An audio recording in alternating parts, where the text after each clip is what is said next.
Hey babes, I'm Marisa and this is Balance in Bloom, a safe space where we connect with Black women and celebrate how they are balancing life's demands while blooming into their full potential. Today's delightful guest is Chantel Riley. You may recognize this multi-hyphenate talent from Broadway, her hit TV shows, or indeed her soulful music. Behind the scenes, she is an entrepreneur, a storyteller, an executive producer, a mentor, and so many other things, all of which she explains would not be possible without her grounding in faith. This one is all about alignment, creativity, and walking by faith. So let's get into it.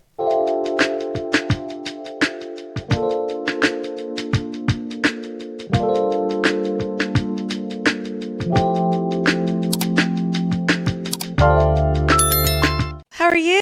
Girl, I'm good. That color is so divine on you. It looks gorgeous. You. I wanted to be something a little bright today, brighten up the mood. I'm going to jump right into the first question. You have built an incredible and long-standing career in acting, singing, writing, and now producing. How do you personally define balance in such a demanding industry? How are you balancing the work and the play and the faith and all of the things? Oh my gosh.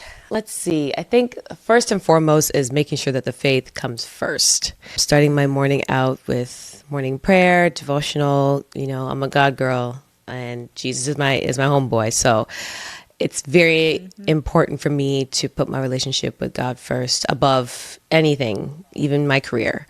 And so I like to start off with that. And then really just asking the Lord, like, okay, how can I handle all of these things? Because it can be a lot. But I noticed that, God opens up doors, opportunities that, he allows me to walk into. And so that's one thing I'm really focusing in on is managing the blessings that God has given me or the opportunities that he's given me and making sure that I'm putting my everything into it. So it's a matter of, taking my time out for the Lord, but also taking the time to put into my projects as well. And whether it be the producing side of things or the acting side of things, even just lately, just thinking to myself, like, man, I think I need to jump back into acting class. So now tapping back into that and starting to study again and just learn all the different sides and angles that I can about this industry as much as possible. So planning, being strategic, and being very intentional with this work. And are there any routines or rituals that you engage in? I don't know. Are you a Pilates girly? Are you a yoga girly? You know what? I started the Pilates. Okay. And I'll tell you why. Okay. It's not my first time doing Pilates because I know now everybody's talking about Pilates. Okay. It's coming back again. We love that. First of all, I also just love when fitness and health trends are trending, because that means that people are taking their health seriously. So we love this. But I remember when I was in New York, and I swear that was the most fit I had ever been in my life. I was training with a company named Core Rhythm Fitness with Roger Covington, and he got me together. And one of the things that he made sure to incorporate was Pilates. And so I'm like, I think I need to revisit the Pilates vibe. And it's kicking my butt. Doesn't it just? Listen, what core? People, thank you. Because people don't understand. I see dudes trying to be like, oh, I could do this Pilates thing, especially when they try the reformer. Good luck, my guy. You're going to die. You're going to die. Okay, I don't even do reformer. I just do the home videos with the little ring. Traditional, keep it, all the pulsing, the 100s. But that reformer, people think it's easy. It looks like it, but you feel every single muscle quivering when you do it. So that's why I was like, okay, let me get back into the Pilates and get this body right again. So yes, working out is essential. Being able to be healthy and have a long-standing career requires, a healthy body, healthy mindset. Reading. Yeah. I go to the movies. I take myself out. I'm a girly that likes her alone time. I'm currently single, which is cool, But I like to take that time to be like, let me date myself, let me take myself to a nice restaurant. As you should. Go to the movie, you know what I'm saying? If I don't feel like going anywhere, I sit on the couch, I watch my favorite anime. And I think all of that is part of when you have the hectic career or busy lifestyle, you need to find that alone time. So I really make sure to put that into my, my to-do list throughout the day, whenever I can squeeze it in. I think that is so important. And a lot of people find it hard to be with themselves as well. Yeah. So Which is weird. I'm the like, fact that y'all you're don't even like each able to other? do that. You don't like yourselves? But I get it. Well, you'll be surprised. A It's, lot of you know people what? You're don't. right. So I think You're right. so I got a question about your mentorship program, which Yeah. is a beautiful initiative, by the way. Thanks. What inspired you to create this space for up and coming artists? I knew how important it was for me to have the mentors in my life, and being able to have access to them is a blessing. But I also know that they're busy because working, you know what I mean? And I knew how important it was to have them in my life and to pour into my life whenever they were available to do so. And so I wanted to be able to do that as well, but especially for newcomers into the industry, because when I came to the industry, I knew nothing about it at all. Like, if any of you follow my story, like I really just went to an open casting call and hope for the best. I didn't study, I didn't train, I didn't go to any art school or anything like that. I really like Wow. God just really like threw me in, and I booked my first gig, if you call it that, was being Nala in The Lion King. So, God really put me out there, and I had to just learn on the fly. But I'm so grateful that I had, the people in my life that were able to kind of guide me along the way. And I just kind of learned from them. And they've always been so, open and honest with me. And I wanted to make sure that I'm able to kind of help balance people's expectations in this industry. People that are coming into this industry, because it's not just like, oh, I'm going to be a star, baby. I'm going to Hollywood. I'm going to move to LA and I'm going to be this big star. It's not usually how that works. If it does do that, it's probably a miracle. But so I want to help garner people's even me getting into the industry was a miracle, because like I said, no training, nothing. And God said, it's your time. You know what I mean? So there's a lot of things I learned along the way that I wish I knew even earlier on in my career, because it's not just about jump on stage or go in front of a camera.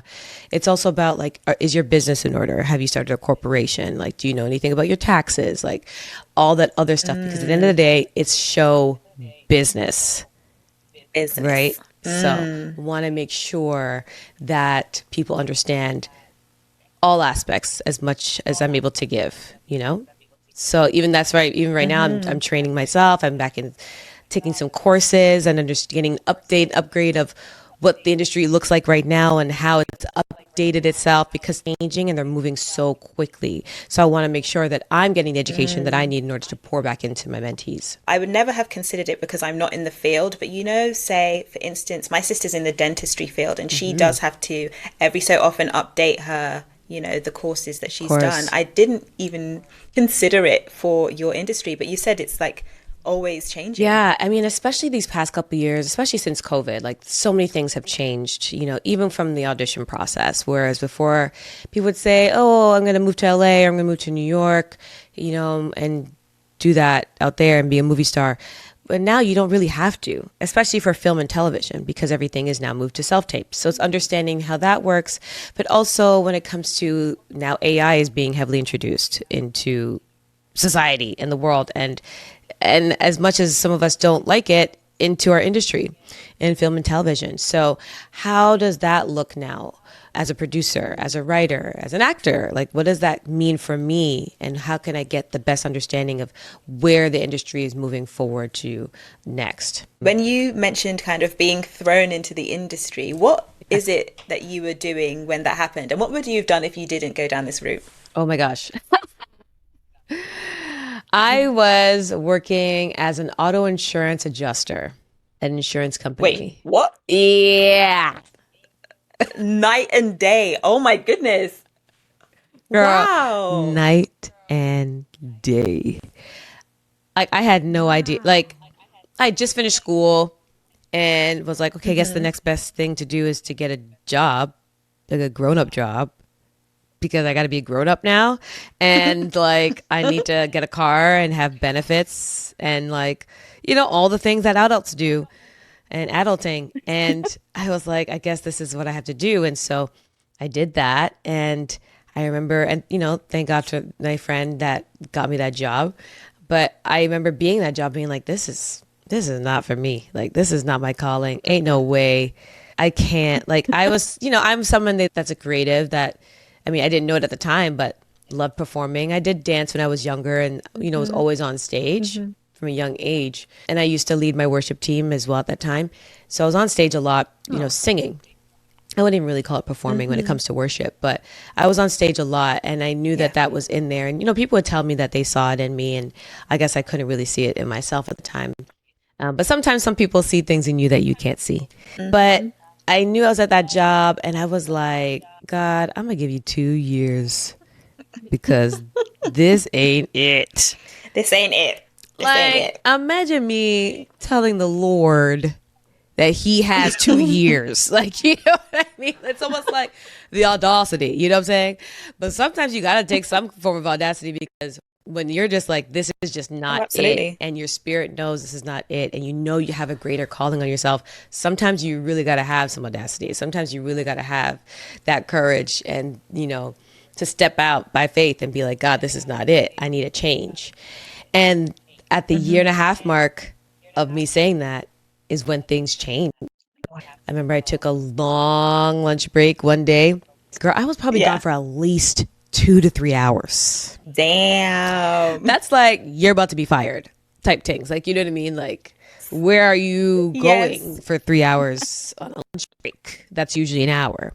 Me driving all the way downtown Toronto from Mississauga, to all those that don't know, damn. It's like at least 30, 35, 40 minutes, depending on traffic, just to get there. So that's my lunch break right there, just getting there. But I took the risk. And after, I got a few callbacks, and after a few callbacks, I got to sit down with the head creatives of Disney Broadway. And next thing I know, I was auditioning for Nala, because at the time the audition was for Rafiki or Shenzi, which is, Rafiki the baboon or Shenzi the hyena. And they're like, do you know the Nala material by any chance?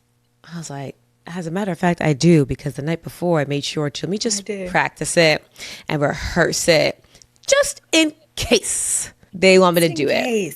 You know what I'm saying? Be prepared. Wow. Yes. So then they called me up, and to do that, a few months later, between that time, I get an agent and I book a McDonald's commercial. big McDonald's commercial. Love it. And then like soon after that, I get a call to fly out to Germany, to Hamburg, Germany, to audition out there. So I was out there for a week. This was my first time, like, apart from going to Jamaica and maybe like Miami with my girls at the time. I'm young, right? So this is like my first time like leaving North America. And I go to Germany. Okay, God, sure. I'm like, are there black folk there? Ignorant, stupid. So I go, I do the audition, and I pretty much, book it on the spot. And I remember when he told me, they're like, okay, so we want to give you the role of Nala. Wow. And I was like, okay, cool. He was like, are you happy about that? It did not sink in. I was like, oh, yes. I think it was like my life was flashing before my eyes. Like, my life is about to change, And so I think I remember leaving there being like, oh my God, like, what is happening? And I remember at that time, like, before going there, I'd put on the vision board, a picture of Nala. And it's funny because the picture that I had was the Nala on Broadway at the time, which was Kissy Simmons. And she was on my vision board. And then, not realizing that soon after my German run, I would be sent to that same Broadway position to do it there on Broadway in New York for 4 years. And like, even from there, like, my life just, God is so good. God is so good. God is so good. So, and then from that led to TV, television, films, voice acting as well. And, now stepping into a producer role. So, it pays off to be obedient to the Lord's voice, to just go and do it when he tells you to go and do it.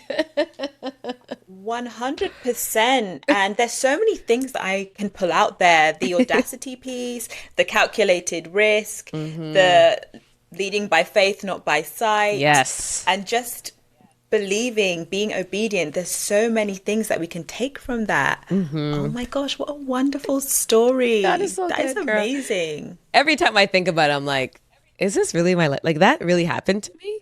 Wow. Wow. Wow. Hmm. Yeah. And I saw a recent Instagram post of yours where you were kind of speaking to, this is what I thought I would achieve by these Oh yeah. ages, but this is where I actually currently am. But I wonder if like you ever look back at your life and be like, well, I didn't exactly see this for my life and look what God delivered. So, Oh my gosh. That was, you know what, doing that post, I did not realize how many views I would get. Because I don't really know about Instagram or TikTok stuff, but I'm like, I'm gonna jump on because my life was definitely not going according to my plan. It just proves that mm-mm, like when they say like man makes the plan and God laughs, like I know mm. God was gut belly laughing at the plan that I had for sure. Like married by 25, kids 7, whatever, just like a little job. Like Hmm. God's like, absolutely not. And every time I look back on that plan that I had, I'm just like, I was thinking so small for myself and Hmm. just never even thought that something like this could have been my life. And ever since that, Hmm. it allowed me to dream bigger and think bigger for myself because God has shown me how possible it has been for me in the past. And, the word says that He's the same yesterday, today, and forever. And so I know, God was able to do such a huge change in my life then. What makes me think that He won't be able to do it for me, now years. And so I look back on those. And of Hmm. course, like I would think, like, I'm 39 this year, and I'm like, okay, God, I ain't got no kids Hmm. yet. Like, what's happening? Hmm. But I look back, I'm like, you know what, God, I'm grateful because there's so many things that I've been able to accomplish that I probably wouldn't have Hmm. had my life been different with a child or whatever the case Yeah. might be. Because it's not easy. I have nieces, I have nephews, and I know I just can't just pick up and go when I want, unless I got the bread like that Mm-mm. and I could have a nanny full time, which is the goal, then that's different. Hello. But but I also know like there was a lot of work that I needed to do within myself and recognize within myself Yes. before even welcoming something like that and those kind of responsibilities. And I want to make sure that I'm in a place, in where God has me that He could say, okay, now it's time for you to Hmm. have these things incorporated into your life. So I am grateful. I'm grateful. Honestly, I have my moments of like, Hmm. oh, I want a baby. Oh my God, I'm so old. Like, all those things. I'm just like, okay, Oh, stop. it's foolishness. It is. And I Hmm. do have to hit myself sometimes and be like, girl, snap out of it. Like, wake up, look at the life that you have that God's blessed you with.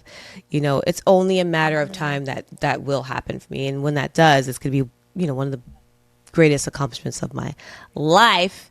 So, I want to make Yes. sure that I'm ready to, manage that when it does come because it is a lot of work. So until then, I will be the auntie that's out here street traveling, having a good time. You see your girl on TV, you know what I'm Hmm. saying? We out here. So that's what the life is right now. But I'm Yes. grateful. Listen, we love to see it. And actually, you just spoke about travel there or mentioned travel. What's something that you do just for fun with no career expectations Oh attached? my God, yeah, travel. Travel, travel, Hmm. travel. I love traveling. Listen, if I'm gonna talk to the Yes. people working at the airports. If you work at the airport and you get buddy passes, hook up your girl, please, because I will most certainly use that buddy pass. You and me both. Can you sign two people up? Yo, sign us up, cause I be traveling. I will put that pass to use. And I remember I did one year, Hmm. and I was grateful to have and blessed to have one. And I was like, yo, I was outside in these streets. I went to like Europe twice. I was in Japan. I Yes. was in Singapore. I went to Love South it. Korea. Like I was outside. And I love Hmm. traveling because I just love embracing different cultures and meeting different Yeah. people, and you just kind of immerse yourself in those places and spaces, and it's really a privilege to be able to do that, and I don't take that for granted Yes, it at is. all. To be able to get on a plane and end up in another country and get there safely, like thank you God. So Yes. travel is definitely like, if the acting thing don't work out and God's like, here, do this traveling vlog stuff, not a problem. Oh my gosh, we'll take Look, I it. be seeing We'll these take that. travel vloggers and influencers. I'm like, dang, how do I get some of that? Maybe I gotta maybe I gotta Right? redo my career choice here. Maybe you gotta revisit that career. Where was the last See, place that you traveled? last place I traveled to, well, apart from America, because I just got back from LA, was Asia. No, wait, Oh, no, Jamaica. Oh nice. my God, sorry, Jamaica, because we had our premiere of Sugar Dumplin Yeah, out there. sugar So yes, dumpling. Jamaica was the last place. Was in February that I traveled to. And that is a wonderful segue into the next set of Yeah. questions, actually. How was that? How was it received? Oh my And being gosh. in Jamaica as well. Directed and written by Tristan Barracks, produced by Natanya Barracks, his wife, and then I jumped on as a executive producer, and it was like a dream come true. Like I never would have thought that I'd be able to have a project, you know, incorporating my heritage and celebrating where I'm from and having it be played on the island of Jamaica itself. Like I remember going there, we got there and we saw one of our digital billboards, running on the streets, and I was so excited. I'm like, "Oh my God, a movie that we did with my face in it Yes. is here in Jamaica." Like, what the heck? Like, yes, Lord, more of that, please. And to see the amount of support of the people that came out, we had at the beautiful Sunken Gardens, Botanical Gardens in Kingston, Jamaica. Shout out to them. The place is stunning, and we're able to just turn it around. We had, red carpet, we had food, we had even booths set up for the health industry, the Ministry of Health and the Ministry of Culture were there. I think we had at least 300 people turn out to that premiere, Wow. which was just like, I, you plan these things, you're like, hey man, I don't know who's going to show up, but hey, we hope for the best. But the people showed up, and of course it's starring, the king of comedy, Oliver Samuels, one of the kings of comedies, Oliver Samuels. And working with him was incredible. He was just such a light, friendly and warm and caring. He knew his stuff. He nailed his performance. And working with him and allowing the world, especially the Caribbean diaspora, to see him in a different light that we're so used to. This was like our calling card, you could say, or really our like push for him for the rest of the world to see just how incredible he is. So being in Jamaica and doing that, and we had the chance to present him with a Lifetime Achievement Award as well for all he's been able to do for the culture and what he continues to do in theater and film and television. So yeah, it was like a dream come true. It was incredible. It was incredible. And then also just hearing, back from different media or audience members that were there and how much the story itself touched them and even open up dialogue. Just from the pictures, it looked amazing. So I can't even imagine what it was like in real life. Can you share any unique challenges about making an indie film? Oh, yeah, money. There you go. And not having Yeah. enough of it when you need it.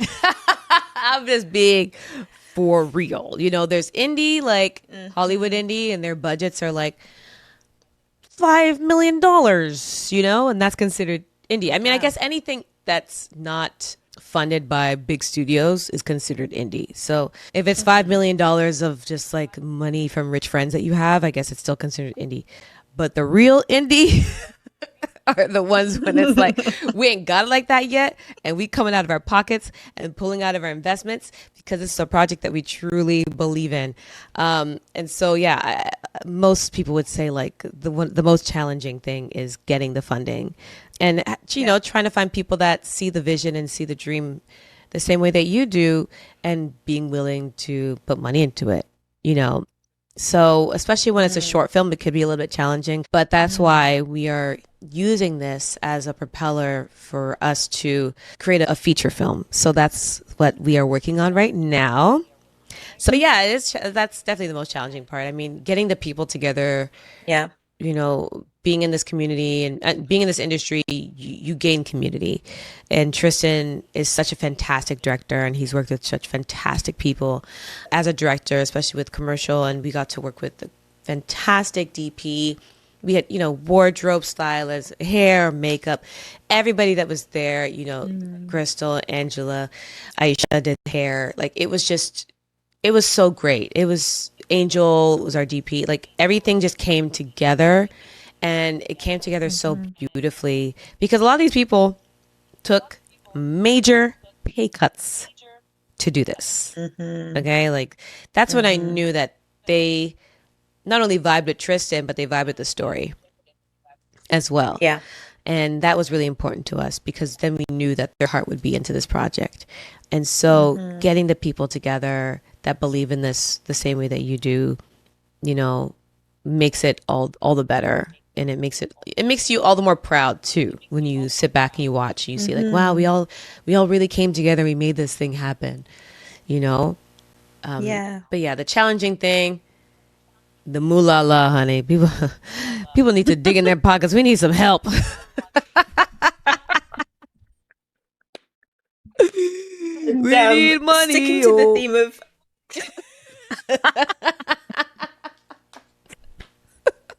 you heard her. Send us your coins. Please, dollars, we take yen, we take Right, all right. currencies. So just sticking to the theme of challenges, being a Black woman in this industry must also come with its own unique set of challenges. So what have been some of your biggest lessons in advocating for yourself and your vision? One of the biggest challenges as an actor tends to sometimes happen in the hair and makeup chair. As Oh, yes. Black women, we have many different shades, colors, hair textures, styles. And sometimes you end up in a trailer or on a production with a stylist that may not be well versed in either of those things. Because when they go to school, they're usually probably, training on lighter skin or white skin, thinner hair, less coarse hair. And so it's easier for them to do that. But when it comes to us, there's a bit of a challenge. I remember there's a time when I had to like pretty much do my own hair on set. Like, I remember I'd come to set like 95% ready and then just like Wow. had them do the finishing touches, only because like I could kind of see that it was a little bit of a challenge for that person. So I was like, let me just do you a favor. Let's work together on this. Let's coordinate. And she was great about it, which is great because then you could run into people that are not, and they'd be like, I could do this myself. But the thing is, like, we shouldn't have to, the thing. We shouldn't have to come 95% ready. We shouldn't have to come in there worried, is my wig going to be laid straight? Like, or do I even have to wear wig at all? Like, can't I just wear my natural hair? There was an instance when I came into a show and I came in with a wiggy on because I'm like, okay, you just assume that this is what they want, right? I auditioned with this wig on, so they probably want the wig. Let's see what happens, right? Because you just think that that's what they want. And it's like the loose, loose curl, long, mixed girl hair. And so The palatable hair. the palatable hair, of course. So I get there and like, okay, guys, this is what I got working with, my wig. If you want to glue it down, we could do that. I'm like, and I was kind of nervous to say this because you just never know how people are going to take it. I'm like, or we could do my natural hair. And they're like, okay, let's take a look. So, I'm in the chair. I slip off the old wiggy, honey.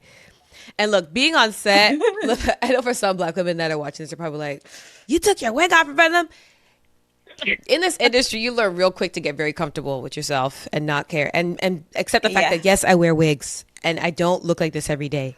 And I could change it up every, as much as I want to. And I'm never afraid to just, take this thing off, shake it out real quick, put it down somewhere and put another one in front of somebody. Like, I'm not that type. I love it. So I whipped that thing off, girl. I said, well, here it is.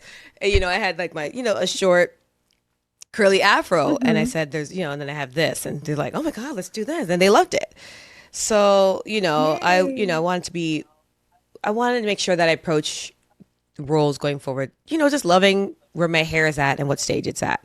But I get it. If there is a certain look that they're looking for, I understand that too. So they had the product. It worked out. It worked out great. She had great products for me to put in my hair, got the curls popping, and it looked fantastic on camera. I want people to understand when I do these shows, it's like, we want to keep them realistic, especially when you're portraying a Black woman. Yeah. You know what I mean? So yeah, I'm not going to have blonde braids in for every day of my life. Like, we change it. We take it out. They get messy. Like, like I said, sometimes I have a wig on and sometimes I don't. So let's be realistic. Like, even with the movie I did with Ex Door Neighbor, I remember we were filming and there's a night scene and I'm like, guys, I need a silk scarf. Ain't no way I'm going to bed with my pixie cut and I don't have a silk scarf on. Like, are you insane? So, and it was great and it was fantastic because, the girls in hair and makeup were both Black women and they completely understood and wardrobe. So all Black women, amazing. So they completely understood, you know what I mean? Like, let's do it. They had it ready for me, ready to go.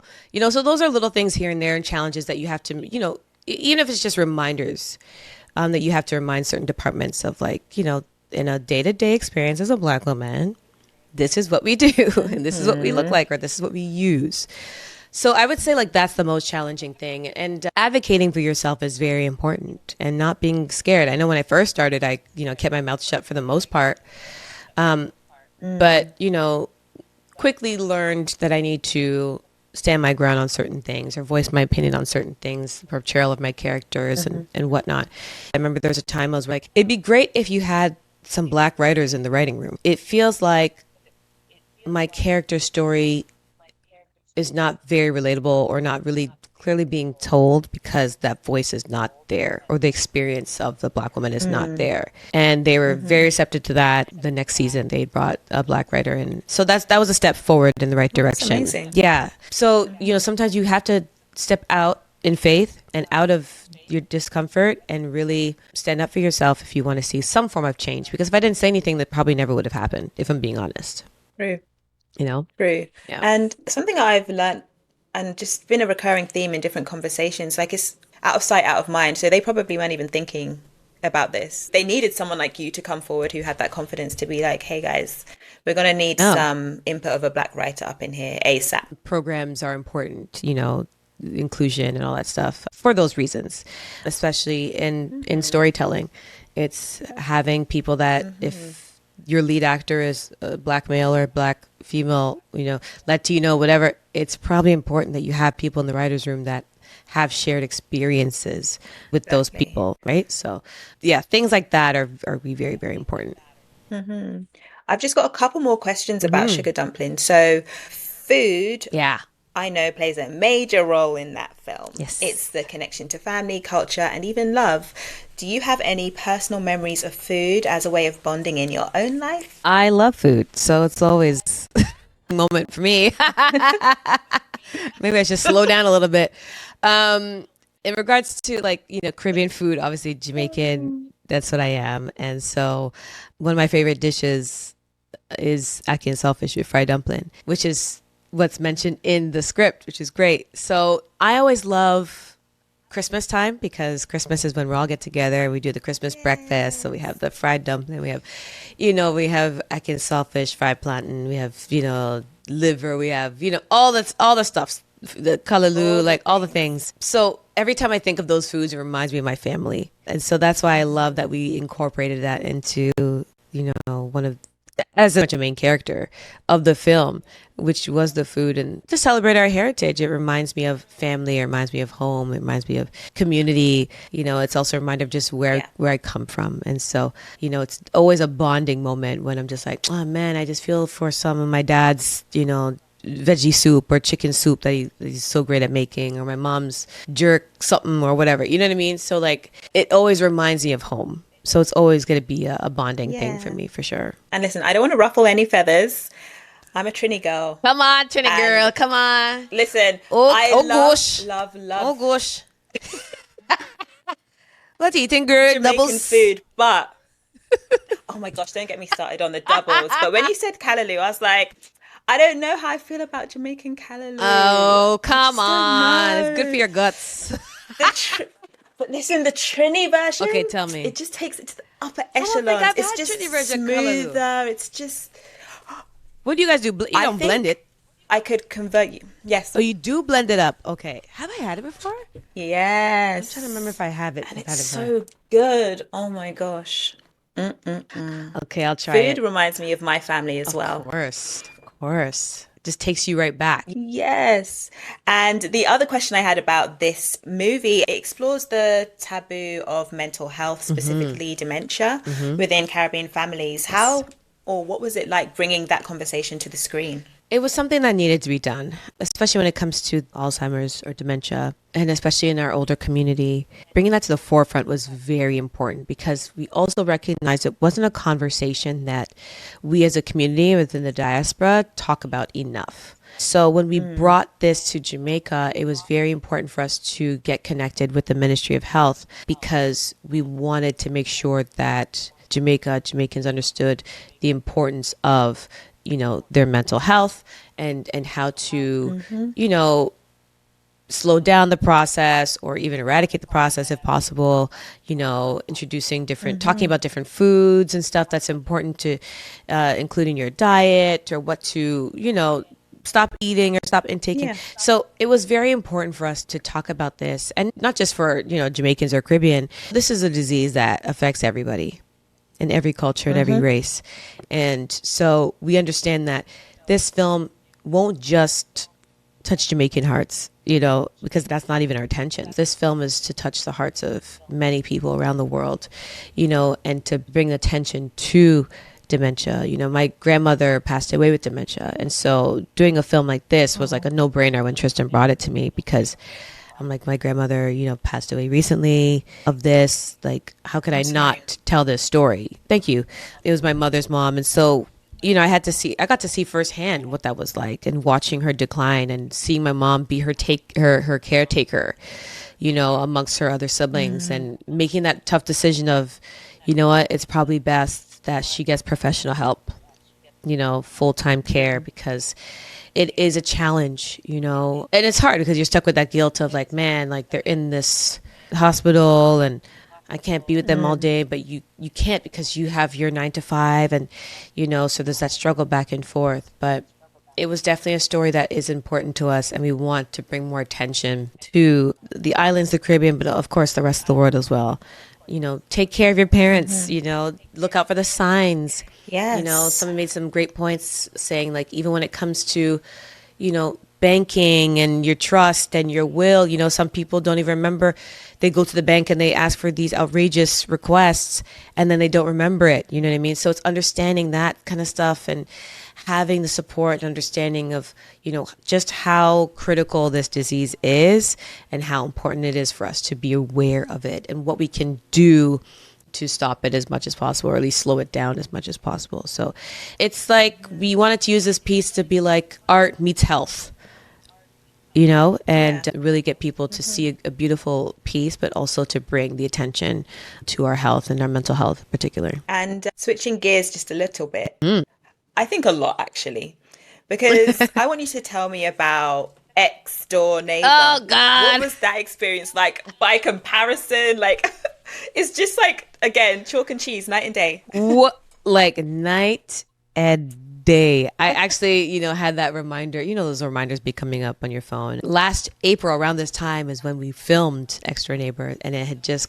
came out on Wow. Tubi. So it was a nice reminder. And when you're filming something, you just never know what effect it's going to have on anyone, or if people are going to watch it or going to like it, or what are they going to say, especially with Tubi. People we know about the Tubi movies. Okay, we know about the Tubi, we've seen the comments, we've seen the videos. We know, okay, especially within us black folk. Like, we are so funny. I love us. Can I just say, I love us. So the commentaries, Yes. the reviews, fantastic. I love it. So like, part of me was kind of nervous, but also very much looking forward to what they would say about this film. Girl, I did not expect people to like it as much as they did. And we even had like a watch party. I had a watch party with my girls, and they're all like chiming in. Oh my God. And can you see that? And why did he say that? And hold up, go back. What did he say again? Like, people are so involved. That's when you know the movie's good. Like, you got people like, Yes. I had people telling me they went back to rewatch it. It made Variety Magazine's #8 most streamed film on Tubi, on the streaming networks. So it's #8 for that week. Amazing. Yeah, girl. I was like, oh shoot, people really watching. This is great. And it's always great to see like people complimenting your work and stuff, especially when you're in this position where you're like, I feel like I suck right now. I need to go back to school. I need to train. But it's always nice to see people like, hey, you did a great job, and people really involved in the story. So filming that was so much fun. It's directed by an incredible director named Alpha Nikki. She's so good. And starring Getinesh and Kweku and Monique. It was just so, and Anthony, of course. It was just so fun. We shot it in Hamilton, where a lot of things shoot up there. God, it was freezing. And it was like, how long did it take?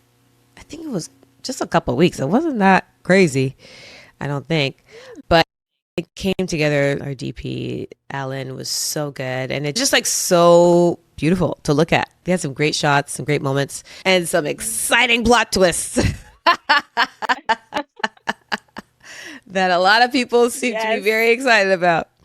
So if you haven't watched it yet, Ex Door Neighbor on Tubi. I know people in Canada, you still can't get it. I would suggest getting a VPN and watching it that way. Yes. And I've always wondered this. Few questions. The first is, when I was asking about how was it different to filming Sugar Dumplin', I don't know whether the budgets were different, whether, were there some differences there? And then the other thing I was going to ask was, have you ever had any experiences where you don't really gel with the cast or the crew or any of that? So Ex Door Neighbor was a bigger budget, and Sugar Dumplin' was all self-funded, including myself, right? So that there's a difference there.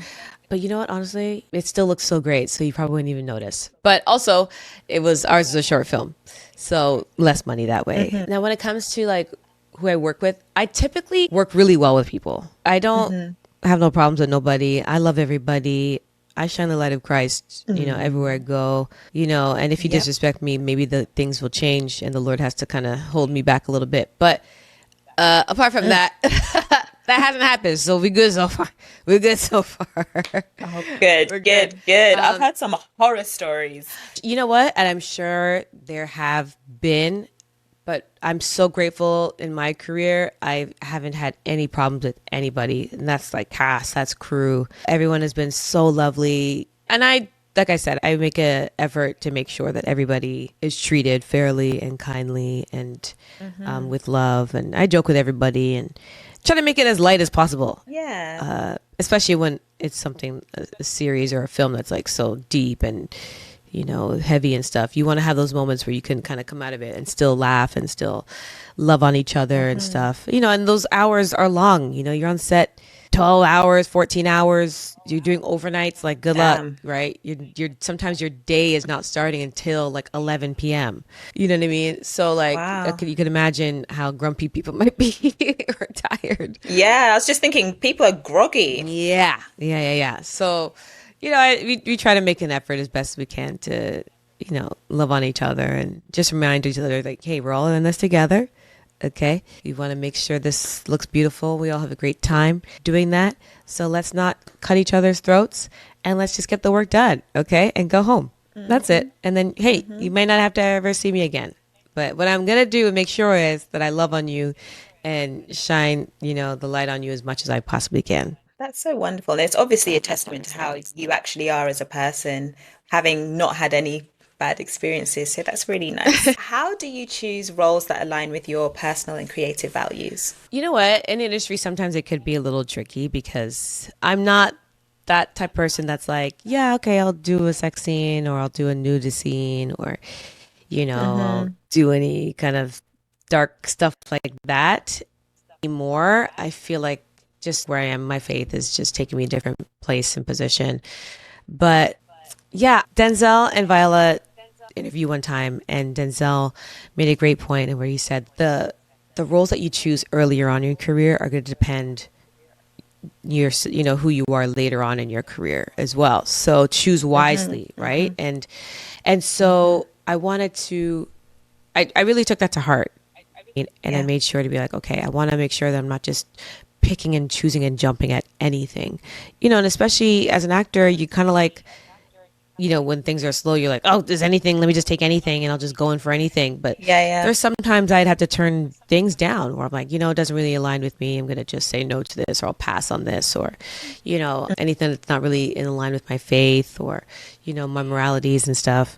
I'm like, you know what, I'm going to let this one slide, So yeah, there are certain roles and stuff. I'm just like, how do I want to be portrayed? Is it going to be like the typical stereotypical, Hollywood way that they see Black women, or, whatever the case may be. And I'm just stuck as that. Or is it just going to be a role where I am the Black best friend? Is it just going to be that? Like, so even that too, I have to look out for.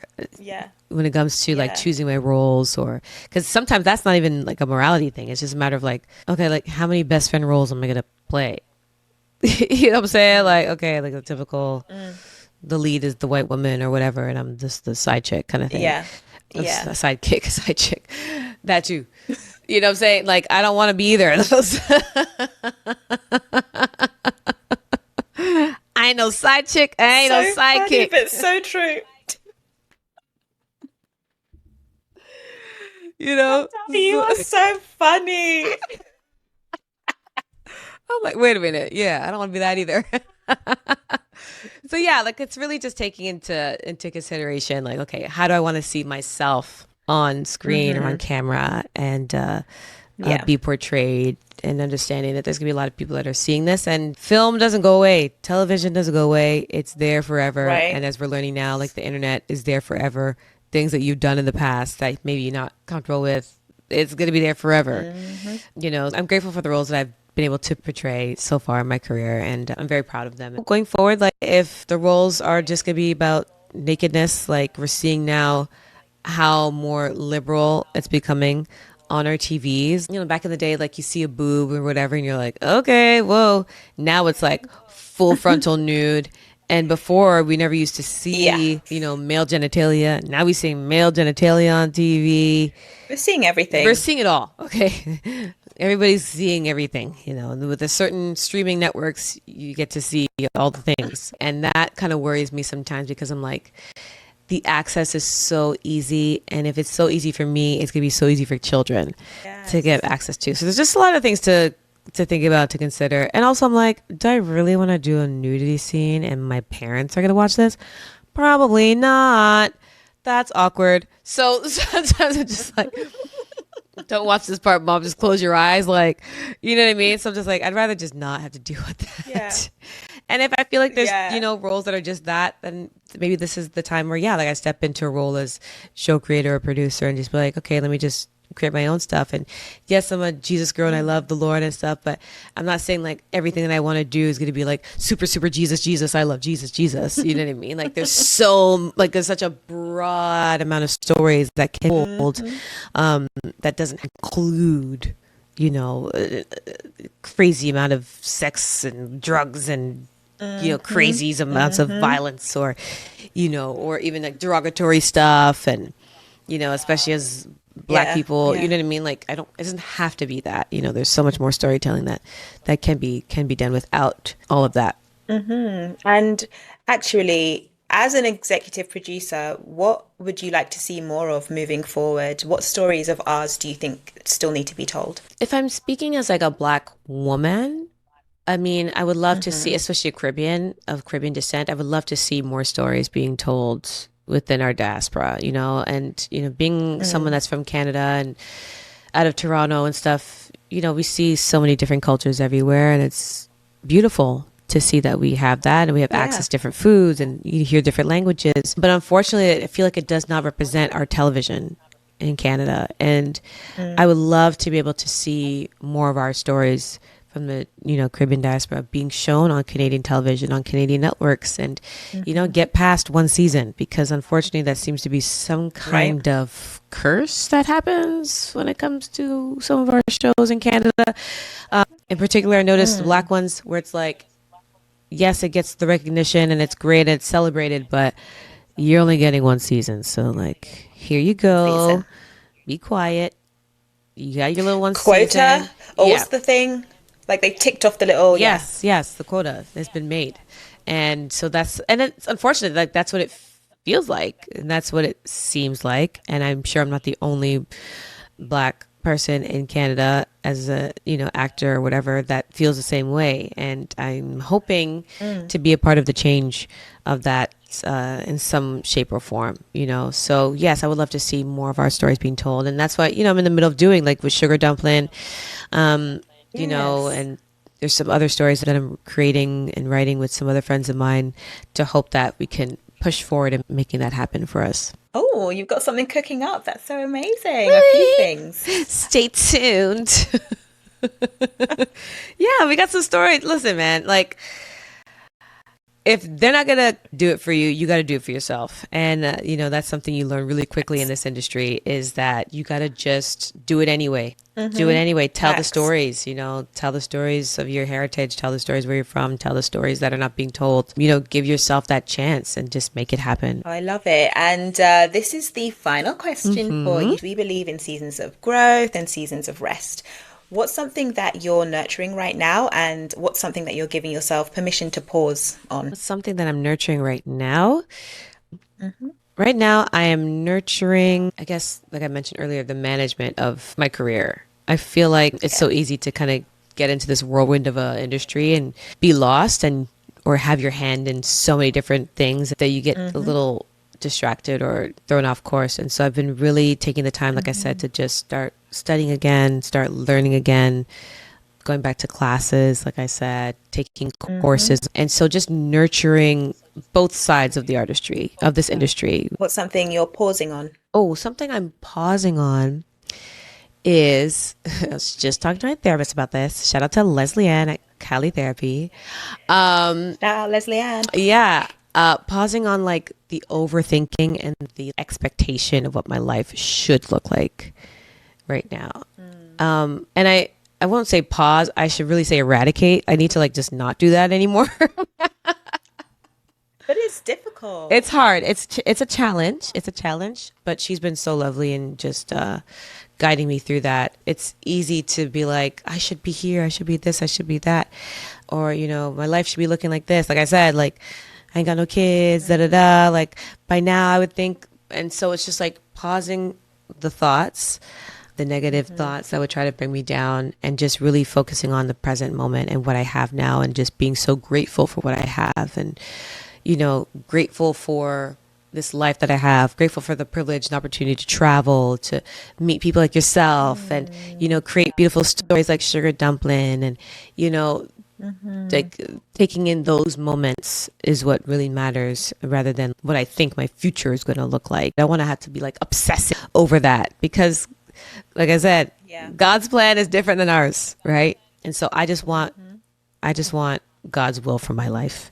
So putting a pause on the overthinking and the comparisons and the shoulda, woulda, couldas. So that's where I'm at right now. Did she share any tools or anything for when those thoughts come up, like something that you can do? There was a point in time where I didn't have as much self-awareness as I do now, whereas before I would just let the thoughts just run and run and run and run and run and run and run. Whereas now, being someone who is more self-aware of herself and her thoughts, if the thoughts do come, I cut it off before they go into a downward spiral. And so it's a matter of just the self-awareness is where you have to start, and being, so you could catch those thoughts that you're thinking. So, it's like a thought comes in, it's like, take a minute, breathe, and push those thoughts out, because it's so easy to just let the mind just race and go. And next thing you know, you're laying in your bed depressed for 3 hours, overthinking about something that doesn't exist. Yeah. Right. Yeah. So she's been really good at that. And and she likes to say to me, be gentle, be kind to yourself, when those thoughts come. I'm like, girl, I be telling myself to shut up sometimes. And she'd be laughing at me like, I mean, you could be a little kinder to yourself. I said, I get it, but sometimes I have to tell myself to shut up. Just shut the hell up. Shut up. Those thoughts are not real thoughts. Get out. I gotta be a little aggressive myself sometimes. No, I get it. Thank you for being so very real, because the reason I asked that question is because I know that someone somewhere, I'm not talking about me in this very moment, but sometimes I'm like that as well. I'm like, what does my dad say? He's like, shut the A, B, C, D, E, F up. Daddy's right. He's right. He's right. Sometimes you just got to tell yourself to shut the hell up. Like, for real. It's just like you sitting here thinking these negative things about yourself or about your life is really going to get you absolutely nowhere. So you might as well just shut them down, because they're not even real. Like, a lot of the thoughts are like, oh, what if this happens? What if this? You won't know that, and you can't control that. So all we have is present moment, and self-awareness is the major key to be able to point out those things and catch those things when they do come. Absolutely. Thank you so much. You are so hilarious. Oh, I'm glad you got a laugh today.